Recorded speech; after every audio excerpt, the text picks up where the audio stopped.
política agraria común, tal y como se está aplicando en este periodo 2023-2027, sí que está concentrando recursos hacia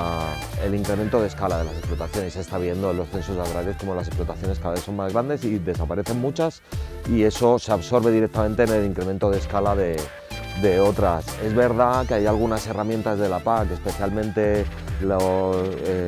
ayuda a la producción ecológica, alguna forma en la que se aplican las ayudas a las inversiones, que sí está favoreciendo modelos más diversificados, más pequeños y volcados en el valor añadido, pero en general concentra recursos en las explotaciones más grandes y no discrimina a las que hacen las cosas hacia una mayor sostenibilidad social y ambiental, sino que apoya a las más grandes, y estamos viendo que algunos recursos, de hecho, la mayor parte de los recursos se van a las explotaciones con menor desempeño social y ambiental.